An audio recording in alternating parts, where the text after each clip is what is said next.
Clothes at your Sears store, Junior Bazaar. Clothes at your Sears store, clothes at your Sears store, Junior Bazaar. Clothes at your Sears store, Junior Bazaar. Clothes at your Sears store, Junior Bazaar. Clothes at your Sears store.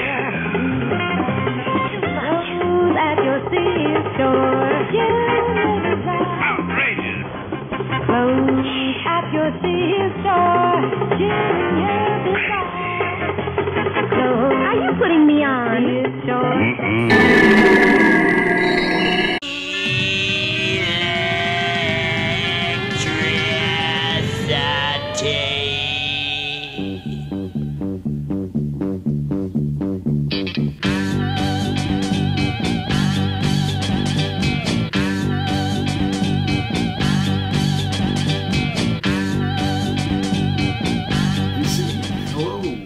Good evening. Here we are again, Seeking a Thread Psychedelic 100. Here I am talking to myself again for part 4, numbers 70 to 61, my all-time favorite psychedelic records that I own. Before we get started, let's play a record. I'm going to play something, another German record, one of my all-time favorite German artists, Gunther Schickert. This is Samte Vogel on the Brain label. Beautiful cover.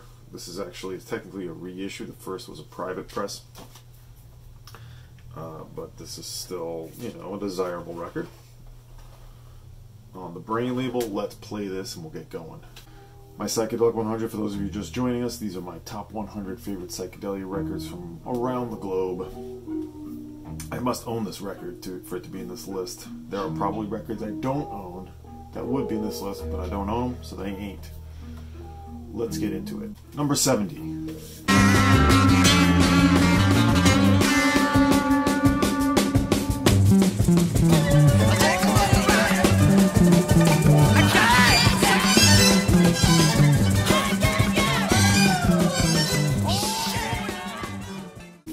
We have Churchill's out of Israel.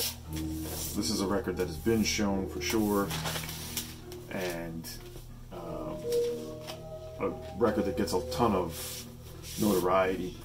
An Israeli group, but actually had members from all over the place. This is from 1968, Tel Aviv. Very much a slight Middle Eastern vibe to it, a Doors vibe to it. Great tape effects, great tape delay. You know, like I said, a very rare album.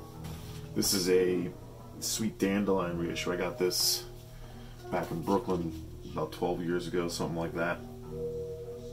And yeah, so there was a guy, an English dude named Rob Harley, and he was part of a group called the Tornadoes. And he got involved somehow. They were sort of a band that was produced by Joe Meek. And they moved to Israel. I don't remember the full story, but there's a Canadian singer who's actually in this group.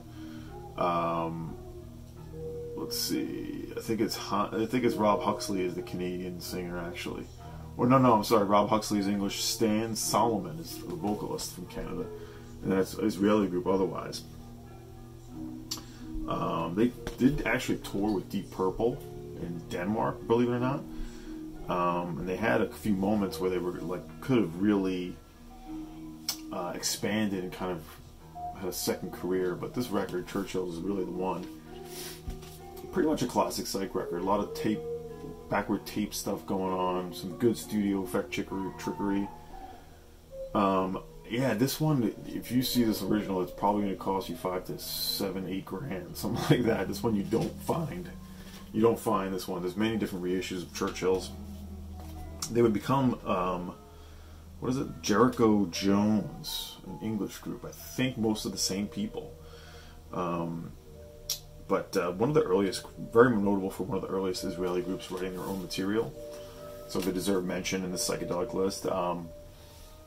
You know, some people kind of rate this really high. I don't think it's quite there, but when it comes to a classic psych sound with, a bit of a worldly influence, good songs, good vocals.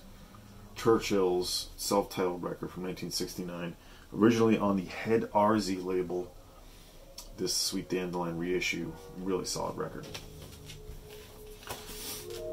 And I'll show the label real quick. No big deal. Churchill's number 70. All right, here we go with number 69, a record I've had for a long time.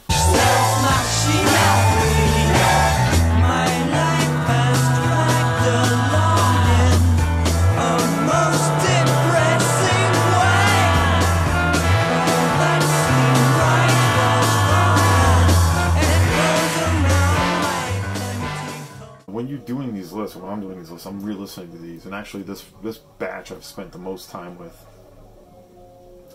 And you know, I start to look at records I have reissues of that are hard to find originally. I start trying to make negotiations to get originals as I'm doing this. And here's one that actually had an auction for it this week, and I lost the auction.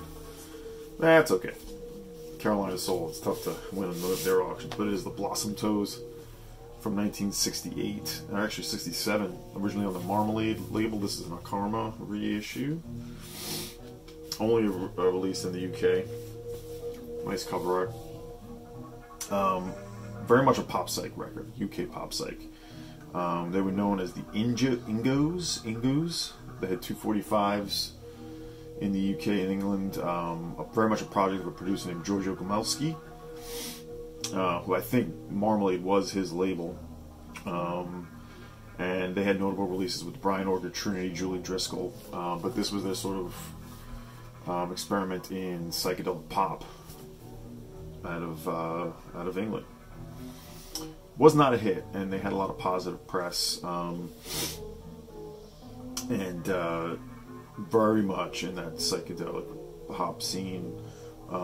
Good rich tone to this. Brian Gaarden, the guitarist, is sort of the big name here. He would go on to a ton of different things. He was actually in the Centipede group, the jazz rock, on RCA Neon.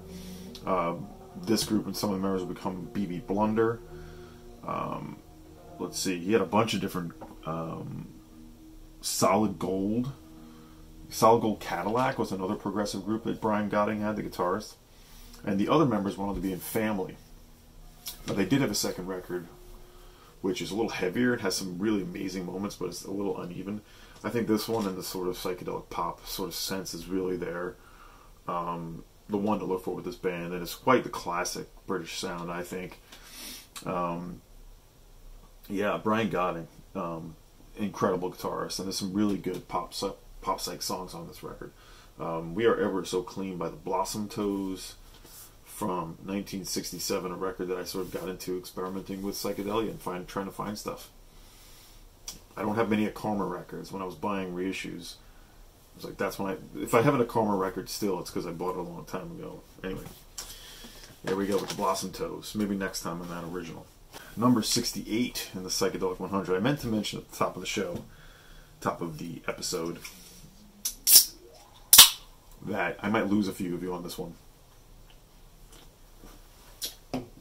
Now, those first two weren't very evident, but I'm trying to pick some deep psych picks. That's stuff that is very much not shown, something that you wouldn't think would get shown, maybe you might not even consider psychedelic, and here's one of them. This is Charlie Tweddle, or Charlie Tweedle, the fantastic greatest hits of Charlie Tweddle. What the hell is this? Well, this is from 1974, and this is very much an outsider record.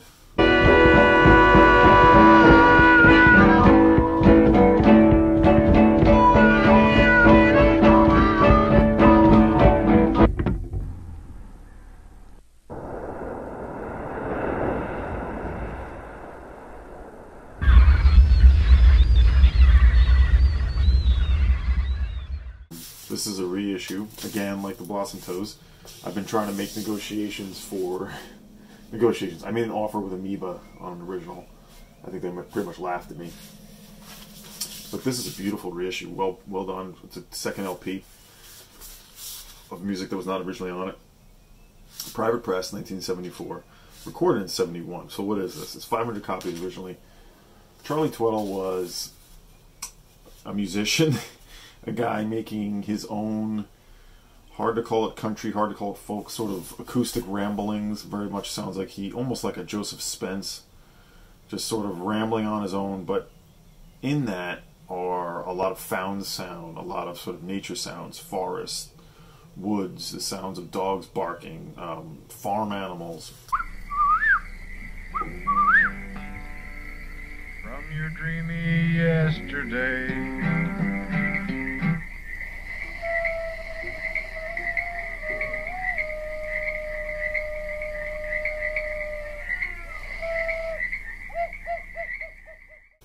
and in and out comes Charlie Tweddle with these.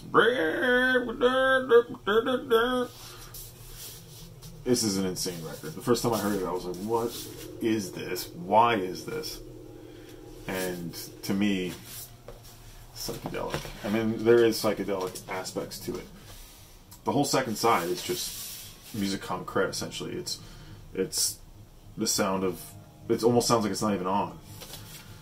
It's the sound of streams running, the sounds of, like I said, nighttime, forests.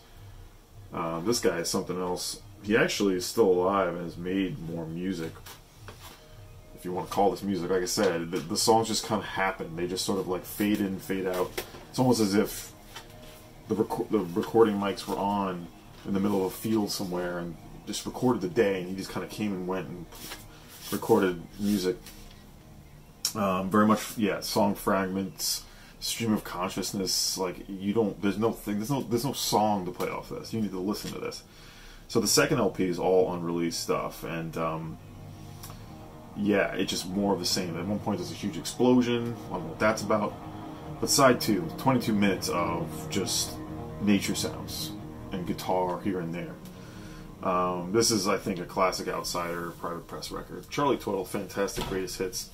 Let me know if you've heard this one. I think this is incredible. I thank George Johan of Angry Mom for originally showing me this back when I started working there.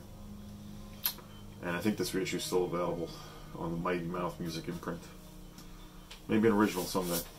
Not too far away. Alright, number 67. 67. We have a record that's way more rare than I realized it was. And I knew it was rare. A copy walked into Angry Mom one day, and Dylan of Noble Records has been showing this, and it is with great desire do I wish to have one as well. Golden Dawn Power Plant. Very much essential garage psych record. This is a reissue. Originally on the International Artists label.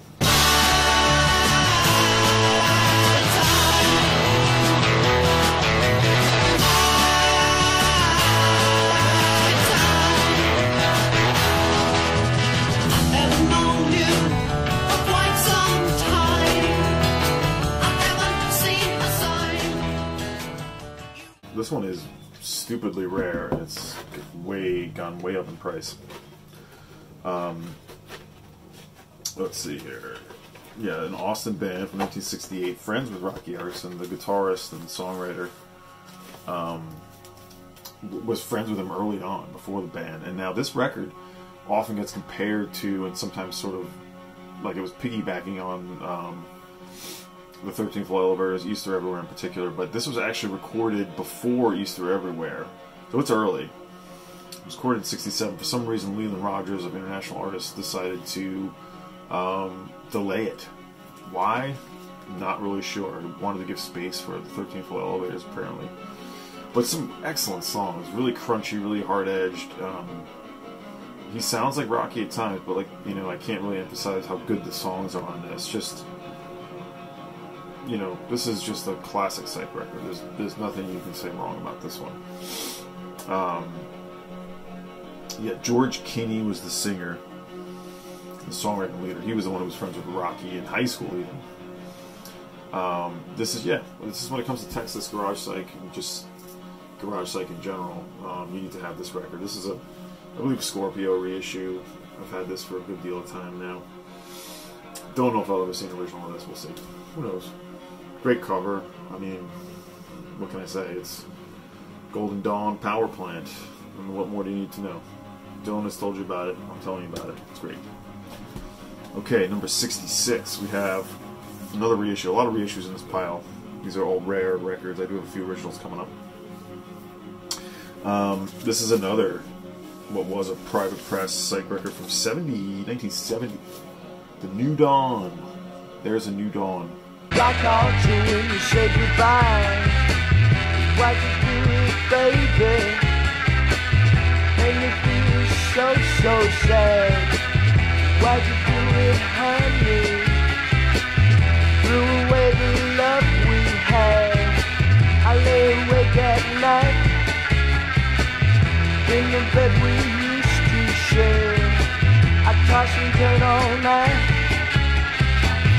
Why you live without a care? Black dogs, the chain on you. Pacific Northwest Band, Great Lost Lonesome Psych Classic, 1970. Now, if you're familiar with Paul Major, the guitarist and world-renowned record collector, was one of the earliest people. He made his own record catalogs, his own newsletter that he would send out to a group of, his mailing list in the 80s and 90s. And that's where you would buy obscure and rare records back in the day. You used to call him up, he'd send out a catalog of lists, and you'd call him up and you'd have to, reserve the record, send a check. This was, pre-internet. This is Discogs, DIY. And he, at one point, he had about, I don't know if he had a whole box, but he had a whole batch of sealed originals that he must have gotten from the band. And he was, I think even then, in the 90s, this would have cost you like $300 maybe. This is now maybe 4 times that. So I don't have that. What can I tell you? I'm just telling you about rarity here. This is a super awesome, lonesome, downer psych. A lot of mournful organ. They were, an organ band. They had a brief moment where Dunhill was interested, and they recorded some demos that I think are included on the download on this, or they're digitally around. This is a great late night psych. It's super moody, slightly loungy, great songs. Haunting. This one's a grower. This is like one of these ones. It's not like your typical psych record. It's like a little like the Power Plant. It's not like that. That's a typical, and I mean in the best way with that. This one is a little deeper. This one's going to take you some time to get into. It's going to take you on more of a trip. It does kind of feel like a concept record. A lot of tasteful fuzz guitar in this.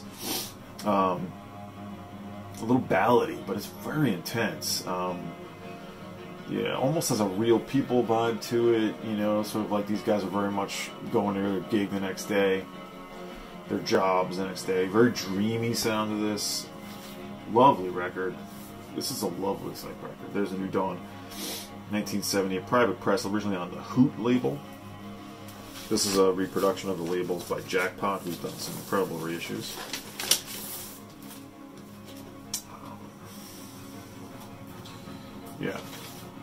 I know a few people with originals of this, and I know they would never get rid of it.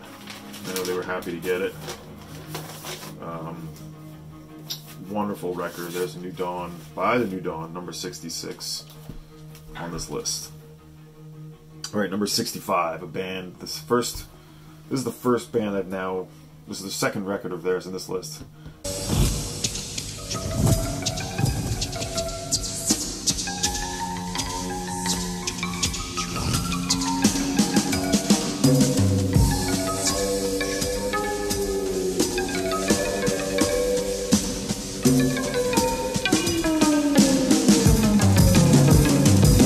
Der Titel von Heaven hieß Crazy World. Und hier jetzt die deutsche Gruppe Guru Guru. Another krautrock record, Guru Guru. This is my favorite Guru Guru. Kane Guru. Here's where they sort of toned in their sound and sort of got a little less freewheeling, a little less experimental, a little less jammy, less loose. This one's a little more controlled. And it's their third record, Connie Plank producing. You know that's a good thing. Original pressing on the Brain label. And here's a gatefold. Manny Neumeyer. Uli Tempt is the bass player. The guitarist is Axe Genrick.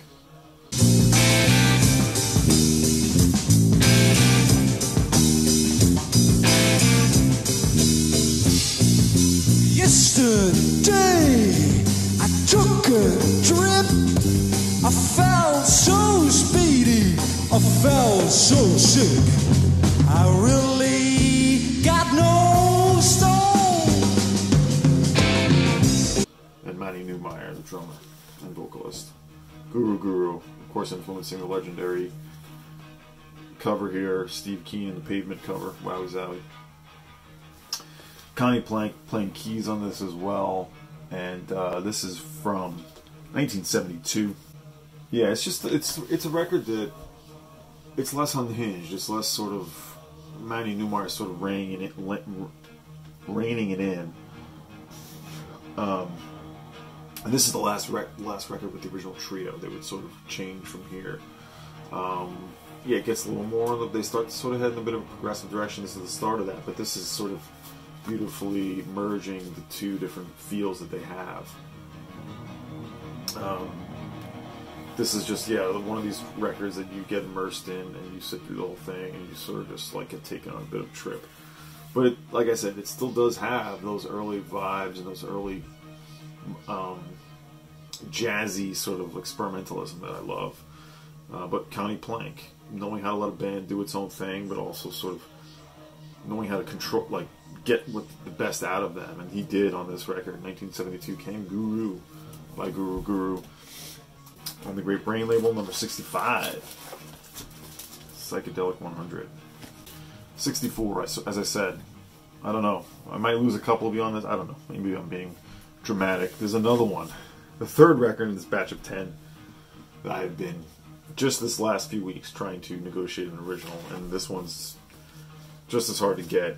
Maybe not as, it's expensive, but anyway.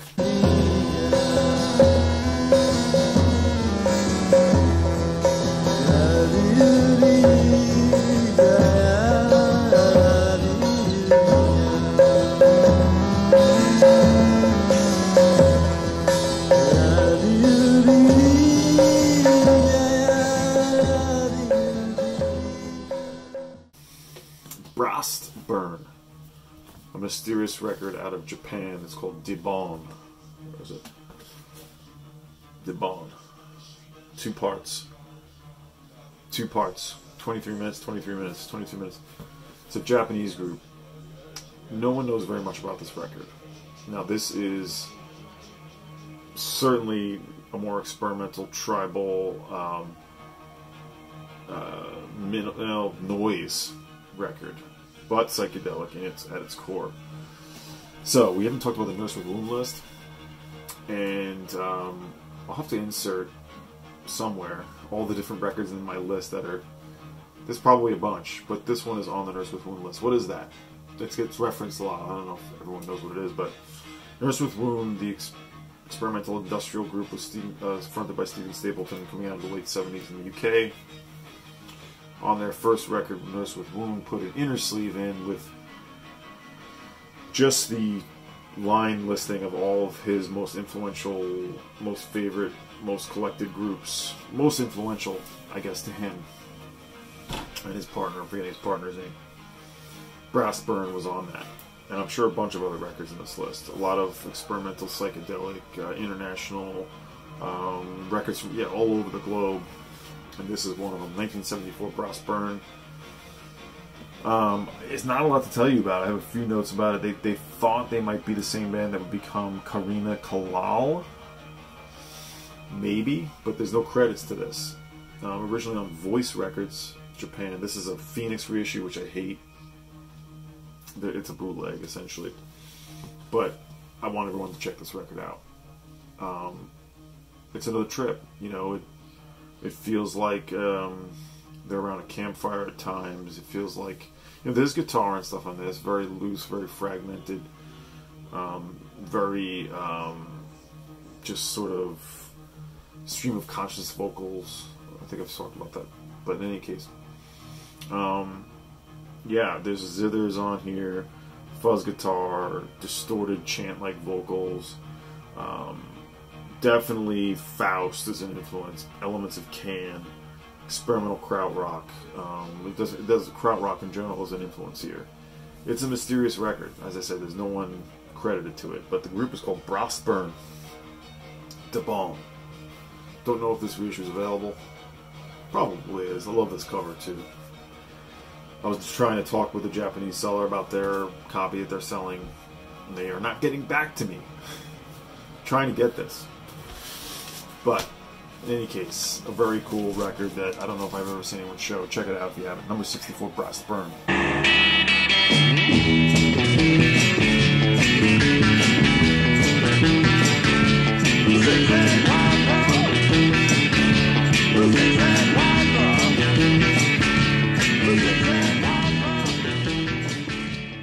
Number 63, we have Captain Beefheart and his magic band Safe as Milk, 1967. Of course, this is a record you all know. What I have here is, I don't have a first on this, unfortunately, but it's a 70s Buddha reissue. This is pretty cheap, actually. The first pressings, the mono especially, have gotten super crazy on straight. It is straight, right? Yeah. Or it might be Buddha. Yeah, I think it's Buddha. It would be straight later. This is their classic psychedelic record. Well, of course, Captain Beefheart would start doing a lot of other stuff. Start going into his own sort of freewheeling thing. But this is very much almost like Howlin' Wolf doing psych, as he would kind of do on his Howlin' Wolf record. But Beefheart channeling Howlin' Wolf with a ton of blues, like just wiggy blues, you know. It was basically a band that he put together himself, that he reconfigured after his time with A&M. A&M had, two singles out on A&M that didn't do much. A&M rejected this album. They submitted it to him, and they said no. Yeah, there's a few different covers on this. Robert Pete Williams.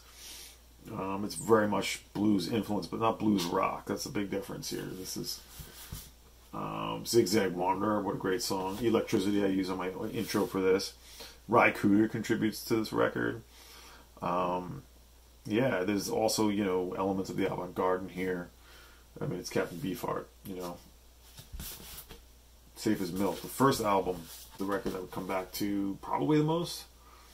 And obviously the one that would most rank in the psychedelic list. Maybe not even psychedelic for some of you out there, but I think so. I mean, he certainly was doing psychedelics and was certainly influenced by them, and would take that into a whole other direction with his music. But this, when it comes to his like most sort of, you know, core songs and sort of strongest material, I think Safe as Milk, amazing. Number 62. The world of dreams tonight is mine. The things I've wanted all I've had, I wish them here. I could have stepped on dreams and grown. No one would have known. We have one that I think I know Dylan has showed this one too. Incredibly rare record on a major label. The Fallen Angels, It's a Long Way Down. There's another Scorpio reissue, yeah. On the Roulette label, a label controlled by, I just forgot his name. Very much a sketchy label when it came to paying artists. Just sort of putting stuff out on their own. Not quite a tax scam label, but definitely a label that, you know, was not the most kind to its artists. Second album. First album, the band put in Roulette. What was it, Maurice? Anyway, the label put a ton of promotion and energy behind singles. And that's a good record. I have that too. But it didn't quite do what it was supposed to do. Although, from what I understand, it did okay. But they were sort of left alone and almost basically ignored on this second record. It's a Long Way Down.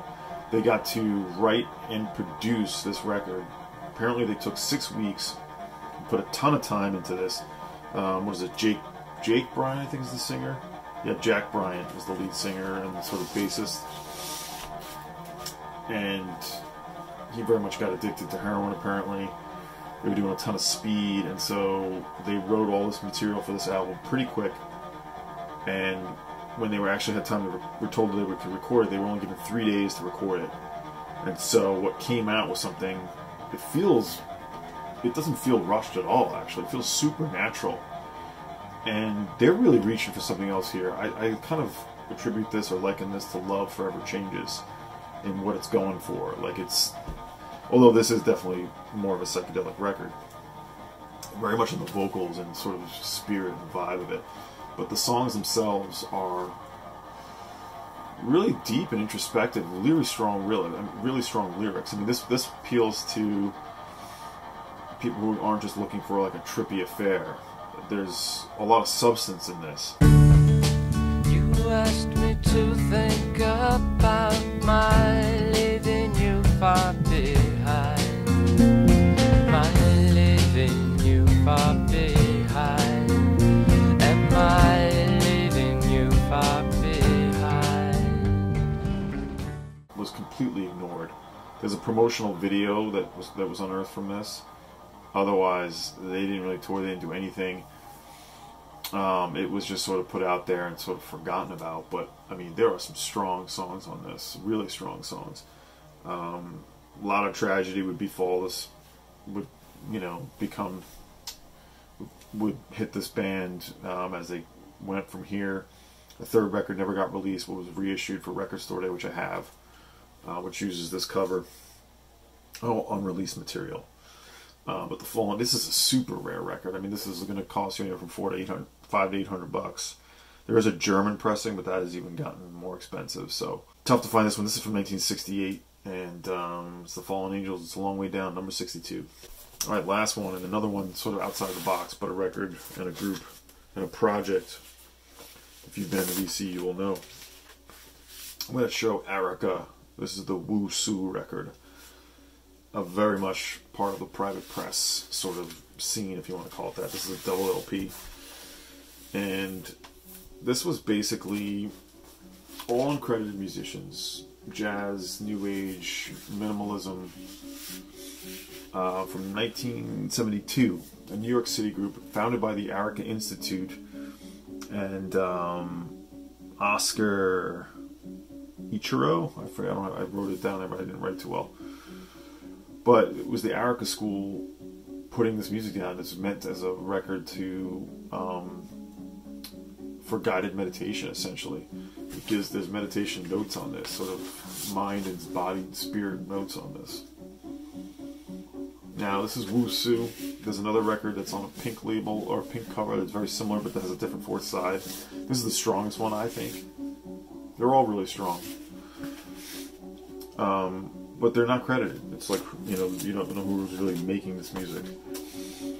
There is a record that was part of what this is the private press edition, of course. This has never been reissued. And there is a record that was done on the Just Sunshine label, Heaven. Erica's Heaven, 1973. That was Michael Lang's label, the Woodstock founder, who that guy just passed away, actually. That record you might be able to find a little easier, and that did get reissued, and that one's excellent too. And it gives you the spirit of this. This one's just good for just a cosmic mind trip. I mean, I found myself super, relaxed and put myself in the proper headspace listening to this. Very expansive, very sort of mind-altering. Light touches of jazz, light touches of psychedelia. A composer's sort of approach to this, a lot of it, but it's very loose and sort of, very spirited. I got tape on this one. This is probably, this one's top split. I got this for a very, very fair price because of this condition. But I just love this record. I love all the Erica records. I wanted to pick one. I probably could have picked any of them, but I just feel like this one most represents what they were doing. Woo Soo, Erica. Number 61 in the Psychedelic 100. I think it deserves to be here. I keep saying that. I think this record deserves to be here, as if I'm fighting someone on it. It's my list. I can make it about anything I want. No, it does. It's truly psychedelic in the mind and in the sound. So that is Erica.